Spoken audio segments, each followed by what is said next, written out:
എല്ലാവരും സുഖമായിട്ടിരിക്കുന്നു എന്ന് വിശ്വസിക്കുന്നു. ഹാപ്പി ആയിട്ട് എക്സാം ഒക്കെ എഴുതി വരുന്നു എന്ന് വിശ്വസിക്കുന്നു. ഇനി നമ്മുടെ ബേസിക് സയൻസ് 6th ബേസിക് സയൻസും നമ്മൾക്ക് ഹാപ്പി ആയിട്ട് എഴുതിയിട്ട് ഫുൾ മാർക്ക് വാങ്ങി സെറ്റ് ആവാനുള്ളതാണ്. അപ്പോൾ നമുക്ക് പ്രതീക്ഷിക്കാവുന്ന ഇമ്പോർട്ടൻ്റ് ആയിട്ടുള്ള കുറച്ച് ടോപ്പിക്സ് പറഞ്ഞു തരാനായിട്ടാണ് മിസ് വന്നിട്ടുള്ളത്. ഓക്കെ, നമുക്ക് നോക്കിയാലോ. നമ്മളെ ന്യൂട്രിയൻസിൻ്റെ പാഠം നമ്മൾ പഠിച്ചിട്ടില്ലേ? ആ പാഠത്തിൽ നമുക്ക് ഇമ്പോർട്ടൻ്റ് ആയിട്ടുള്ള കാര്യമാണ് ന്യൂട്രിയൻസ്. ടെസ്റ്റ് ഫോർ ന്യൂട്രിയൻസിനെ കുറിച്ച് പഠിക്കാനുണ്ട്. അതേപോലെ നമ്മൾ ക്വാഷിയോർക്കർ, അതൊക്കെ ഇമ്പോർട്ടൻ്റ് ആയിട്ടുള്ള കാര്യമാണ്. ക്വാഷിയോർക്കർ അതായത് വൈറ്റമിൻസിൻ്റെ അപര്യാപ്തത മൂലം ഉണ്ടാകുന്ന ഒരു രോഗത്തെക്കുറിച്ച് നമ്മൾ പഠിച്ചിട്ടില്ലേ? അതൊക്കെ വളരെ ഇമ്പോർട്ടൻ്റ് ആയിട്ടുള്ള കാര്യമാണ്. അതേപോലെ കൊളസ്ട്രോളിനെ കുറിച്ച് നമ്മൾ പഠിച്ചിട്ടുണ്ട്. വൈറ്റമിൻസ് ആൻഡ് മിനറൽസ്, വൈറ്റമിൻസിനെ കുറിച്ചും മിനറൽസിനെ കുറിച്ചും പഠിച്ചിട്ടുണ്ട്. അതിൻ്റെ മക്കളൊന്ന് റിവൈസ് ചെയ്ത് നോക്കണം. അതേപോലെ ബാലൻസ്ഡ് ഡയറ്റിനെ കുറിച്ച് നമ്മൾ ഡീറ്റെയിൽ ആയിട്ട് പറയുന്നുണ്ട്.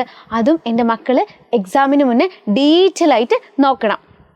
ഓക്കെ, ന്യൂട്രിയൻസിനെ കുറിച്ച് കൃത്യമായിട്ട് പഠിക്കണം.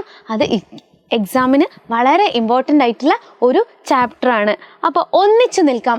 അതിൽ നമ്മൾ ആവാസ വ്യവസ്ഥയെക്കുറിച്ച് പഠിക്കുന്നുണ്ട്. ആവാസ വ്യവസ്ഥ കൃത്യമായിട്ട് പഠിക്കണം. അതിൽ ഭക്ഷ്യശൃംഖലയെക്കുറിച്ച് എന്തായാലും ചോദിക്കും. Food chain very important.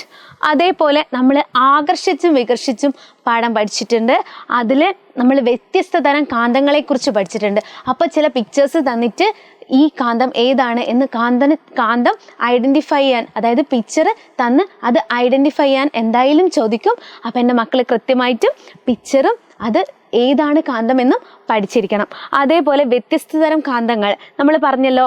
പിന്നെ കാന്തം ആകർഷിക്കുന്നവ, കാന്തം ആകർഷിക്കാത്തവ, ഇത് നമ്മളോട് ചോദിക്കും.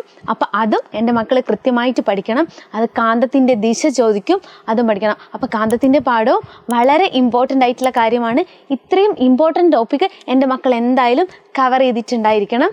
അപ്പോൾ അടുത്തൊരു വീഡിയോയിൽ കാണുന്നവരേക്കും ബൈ.